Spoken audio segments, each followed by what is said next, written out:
Picture this. In a studio somewhere far, far away. You bugger. Picture this. Picture this.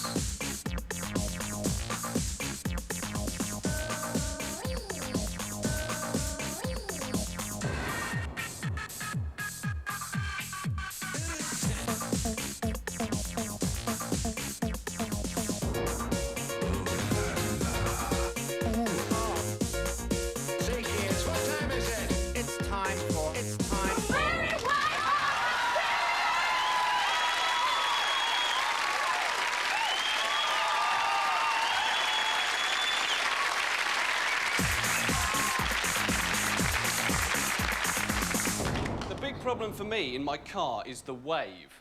You know, the one that you have to do when someone lets you through or does you any sort of driving favour, you know? Sometimes I'm concentrating so hard on doing the wave that I crash into the person I was trying to wave at. I really need that wave. In a big depressed city or cross town, it's the nearest you get to a hug all week, and it's a deep 20th century need. In a big depressed city or cross town, the in-car wave can do wonders for a man's popularity.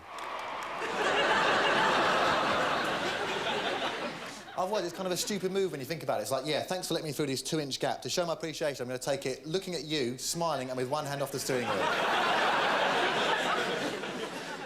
One thing, though, that definitely eases the crosstown tension is those people who earn money by wiping your windscreen at traffic lights. What a fantastic business idea that is. Ruined for me only by the fact that on my car, I happen to have something called a windscreen wiper. You know, like, this is a job that my car does by itself. It's like, thanks, yeah, no, I don't need it. And at night, I also don't need someone to lie on the bonnet holding a torch. Although if you want to stand there and act as a brake, yeah, that's fine.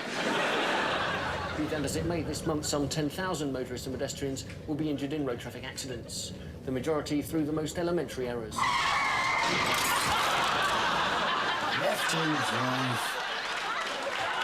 car I once had, a Toyota Corolla, was, between the months of January and April 1989, used by the local tramps as a knocking shop, right? And general house, right? So many tramps did this that I started to think, has it been recommended somewhere?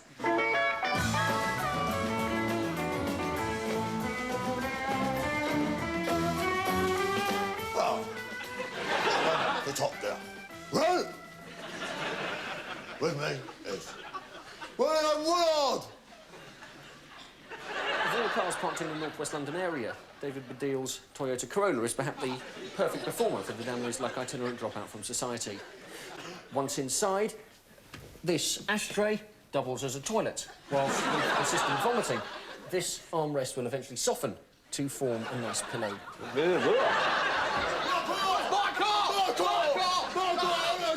Well, that's just about it from Top Gear. Next week, we'll be asking if you've shat on the back seat. Does that mark it out as your territory? Goodbye.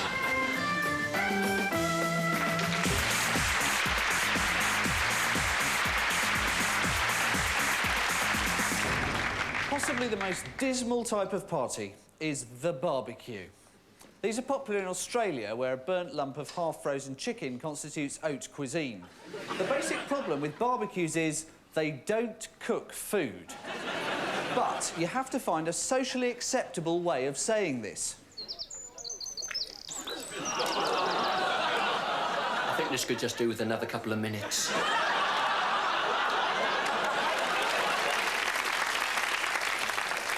But even worse can be those family get-togethers. The annual Christmas party can be worst of all, especially for children. Seeing adults act like children.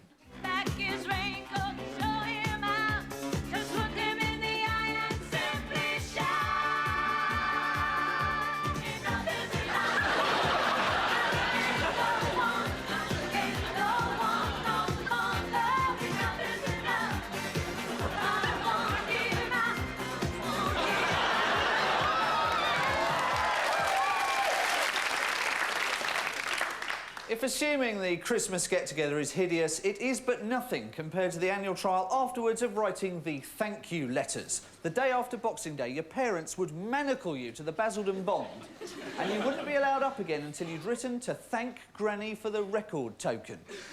Now, the problem with this was that Granny, like all older relatives, had a concept of the value of money that was permanently 20 years out of date. There you'd be, writing a thank you letter that went... Dear Granny, thank you for the record token. I look forward to spending it. Love, Hugh. When what you really wanted to be writing was... Dear Granny, please try and understand the concept of inflation. This won't even buy me a single. Still, never mind, I've cashed it in and I'm using it as down payment on a Mars bar. Love, Hugh. P.S. Britain has now gone decimal. As far as grandparents and parents are concerned, you never grow up. When you go back home for Christmas, it's assumed that you're not going to help with anything unless asked, even if, in fact, you're offering. Mum, do you need a hand with the washing... Your mother would like a hand with the washing up. Would you like me to clear away the... Clear away the plates, at least. I noticed you're a bit low... Now, we're a bit low on milk, but I don't suppose you'd have noticed. Dad, why don't you... Now, who's going to help me shove this up my arse? That's right, Morrissey. It's November spawned a monster, comma. Spawned, yeah, that's right. In the shape of this child. All right, well, good luck with it. Bye.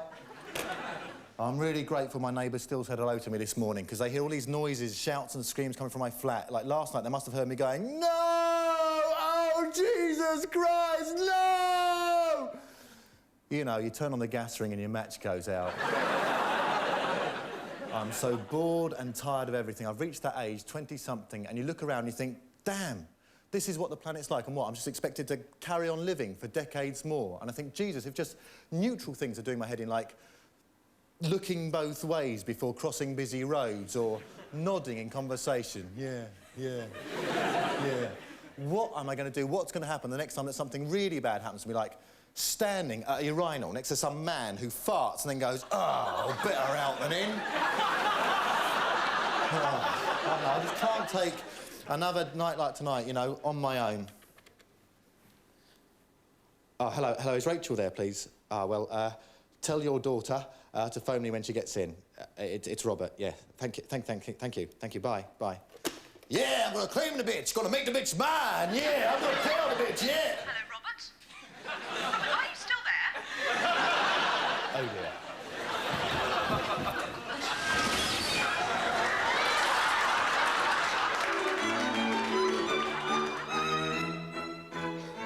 Welcome to History Today.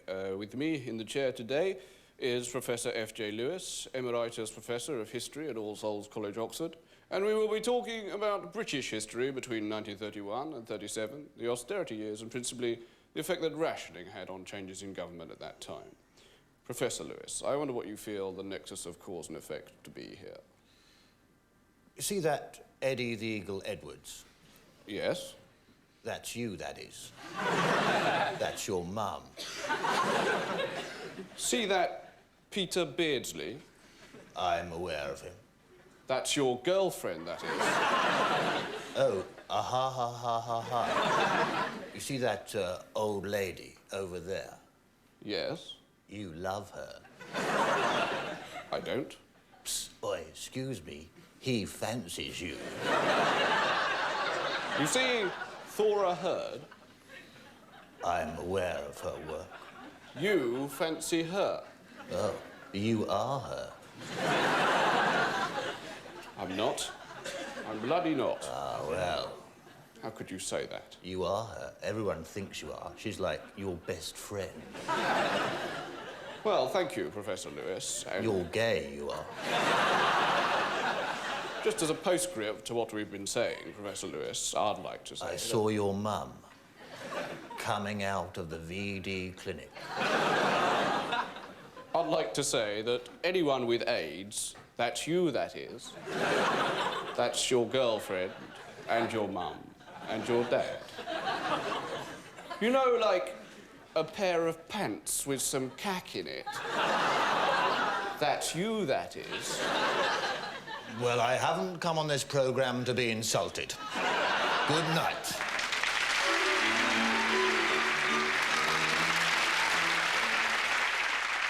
Things people say to the television. Number 6, Dad's Army. He's dead. He's dead. He died first, didn't he, that one? Dead. dead.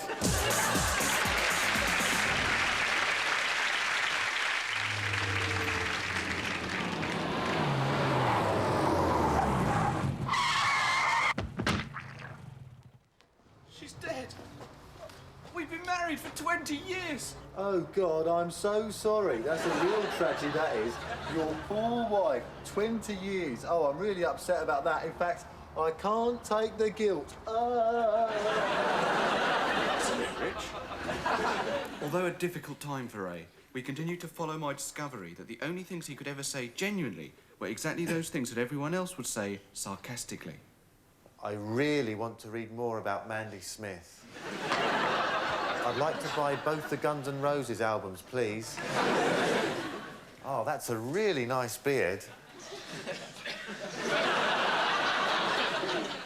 With the progress we were making, I arranged for Ray to get a job at a children's special education centre.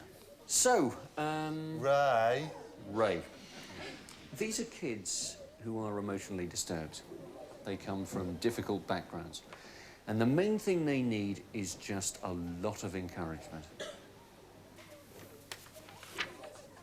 Oh, what a brilliant drawing that is. This must have taken you ages. You'd never guess this had been done by a remedial.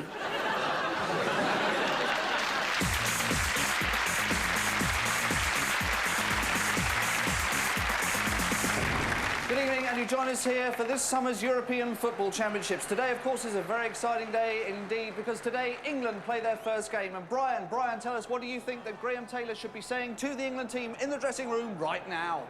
I think he should be saying to them... I think he should be saying to them, what were you doing in the dressing room when the game started a full 10 minutes ago? If he doesn't tell them that, they're going to lose. Probably very sound advice there, Brian, because down there, England, of course, play Herzegovina, and on the ball for Herzegovina, it's unpronounceableovich. This man is unbeatable in the air. Fortunately, at the moment, he's down on a football pitch where he's completely useless, and England have the ball. Platt knocks it square. That's going to make it very difficult to kick accurately. And sure enough, Herzegovina have scored! Oh, D-I-S-A-S-T-E-R-F-O-R-E-N-G-L-A-N-D. And that could spell disaster for England.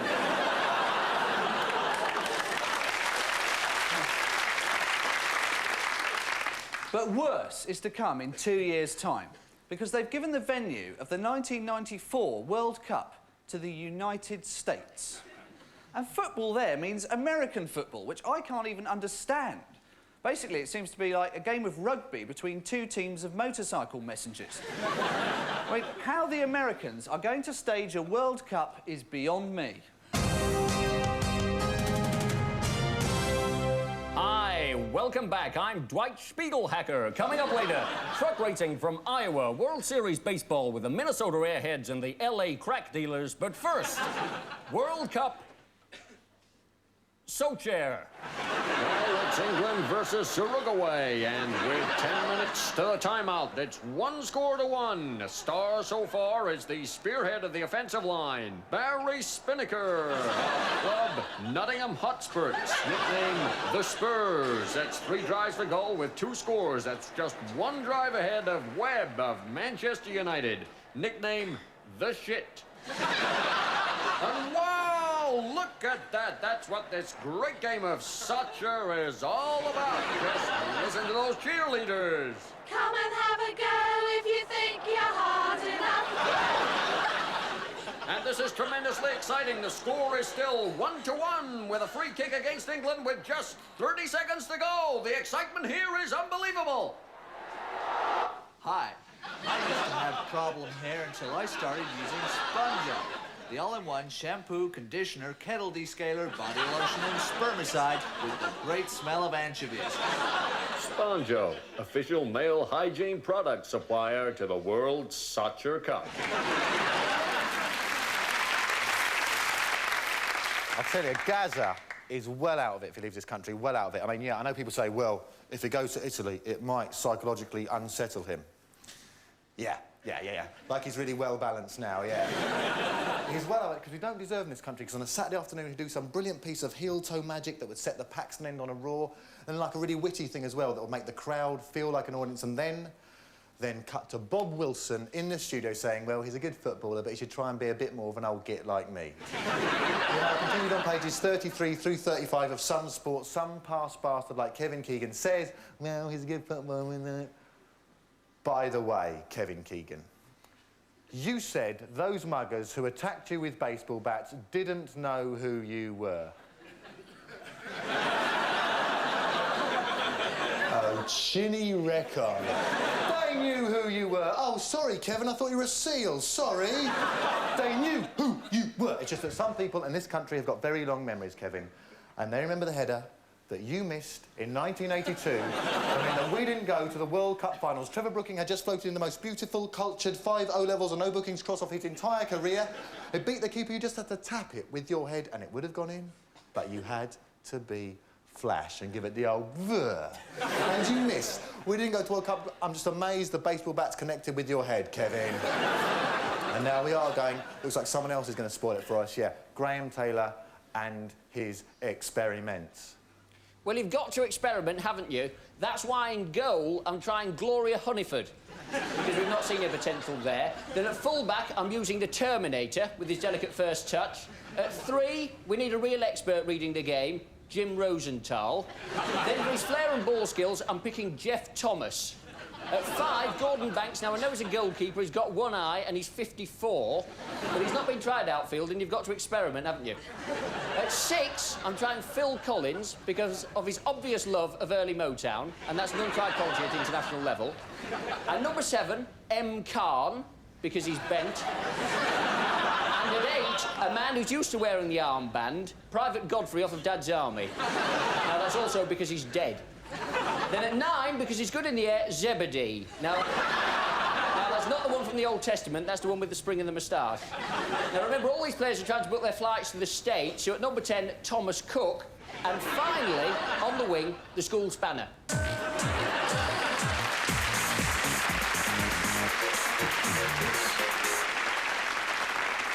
There comes a time in people's lives when you suddenly become aware of the interstellar coldness of the universe. Suddenly, all action seems futile as you realise you're just an ungainly collection of molecules forever dying, and that despair is, and always will be, the only truth. But for those of you who've never been stood up, how can I let them know? What can I say? It's like you start thinking, oh, perhaps I said 7, perhaps I said 8, perhaps we said midnight, you know. All these people you see sleeping rough in doorways on the Strand, they're not homeless, they're just optimistic.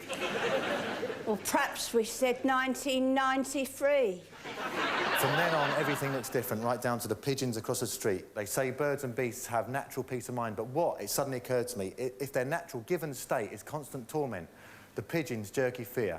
Mice have a 150/60 heart rate. That's got to feel like a lifelong panic attack, like, oh, God, I really fancy that bit of cheese, but if I eat it, I'm going to have nightmares. Oh, no, oh, God. Oh, no, here comes someone wearing a Pet Shop Boys T-shirt. Oh, God, I hope he doesn't take me up and stick me up inside his arse. The self-conscious giraffe puts her head in the trees, and when you see a hippo in his now cold bath of scum and slime going, ah, you know he's turned on the gas ring and his match has gone out. And then God peoples the street up and down with couples. And not just couples, pretty women out walking with gorillas. Yeah, but the thing about Al Pacino is he is essentially limited, I think. Don't you ever get this urge? Excuse me, but I don't know if anyone's mentioned this to you both before, but you could do so much better.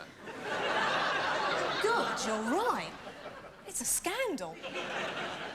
Yeah, you're right. It was only ever a matter of time. I knew I couldn't get away with it forever. Still, 4 years, eh? Well, cheerio. I was thinking maybe this guy over here. I don't know, at least you seem to be both in the same half of the league table. So, does that mean I won't get that slight feeling of repulsion during sex anymore? Shouldn't think so. But the thing about Al Pacino, I think, is that he is essentially limited. Yeah, why don't you just go and have sex with each other as well? Couples have to rub it in, don't they? Excuse me, could you take a photo of the two of us together? Thanks very much. Oh, before you go, can you just take some pictures of me on my own?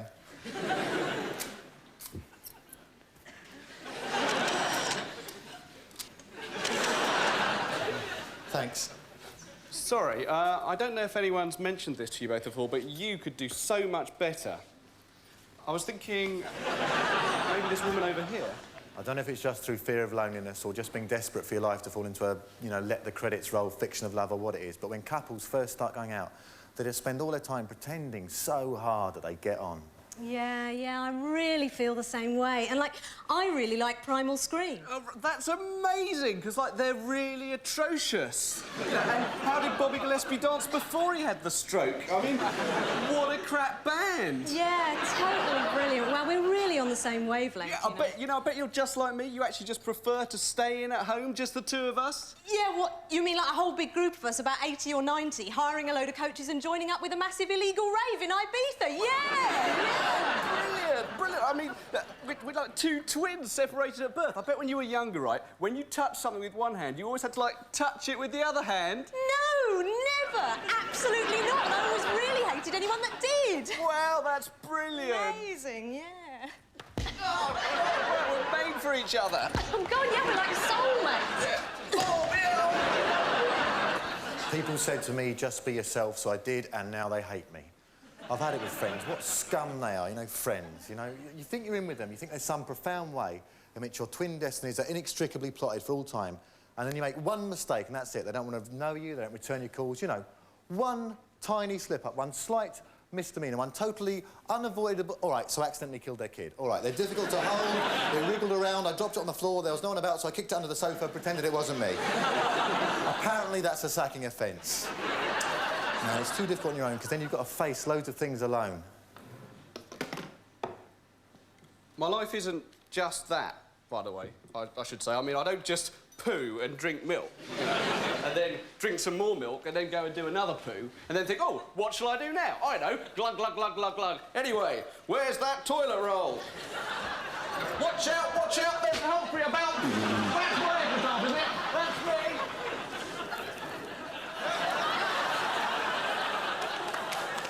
Has someone left these?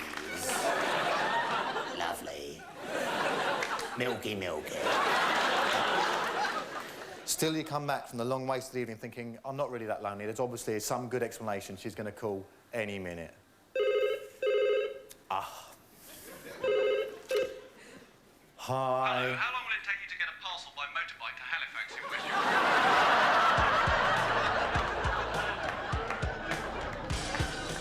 Bang, bang, wallop. What a picture. What a picture. What a photograph. There stood Eve, there with nothing on, face all red and her fig leaf gone.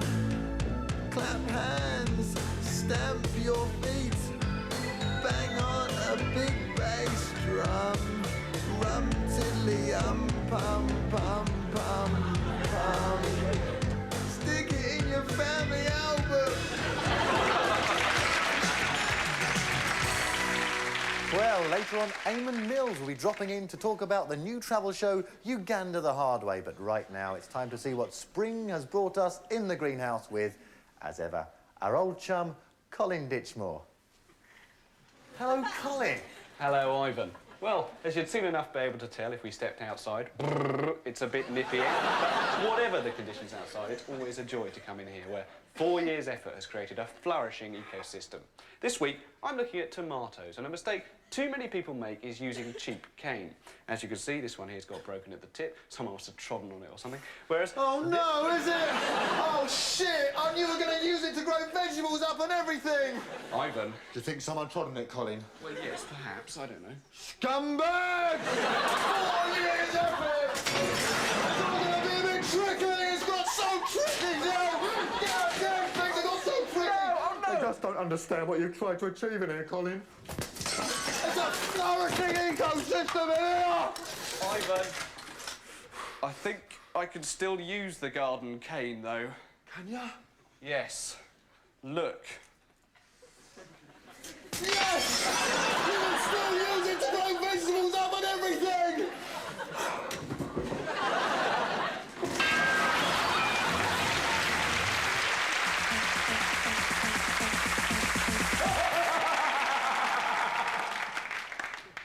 There's no doubt that some things induce hideous fear.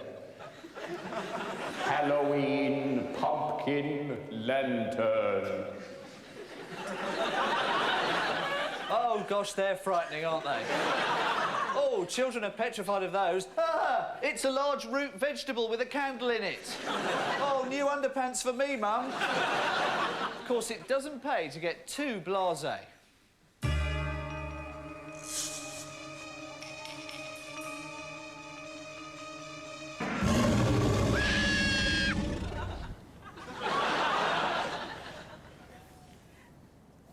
I think this could do with just another couple of minutes. Vampires! Yes, the British film industry collapsed largely because Hammer Films insisted that vampires were scary. But how can you be scared of anything which is in itself most terrified of garlic? Vampires are petrified. Ah, it's a small root vegetable without a candle in it. And surely this must mean that vampires must be petrified of pretty much all French cooking. Like at the end of Dracula Has Returned from the Grave, Peter Cushing is killed by the hero revealing that round his neck he is wearing a casserole of chicken in white wine with wild mushrooms. While in the classic Nosferatu, Prince of Vampires, the heroine always sleeps with a large piece of pork marinated in brandy.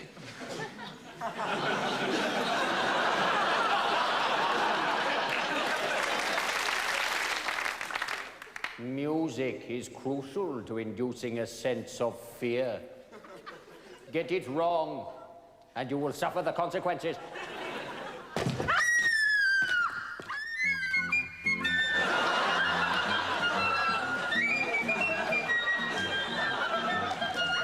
But the whole of post-war culture has been overshadowed by one overriding fear. Mutually assured destruction, the fear of nuclear war. From countless films, we all knew how the world was going to end, deep down, somewhere in a concrete bunker.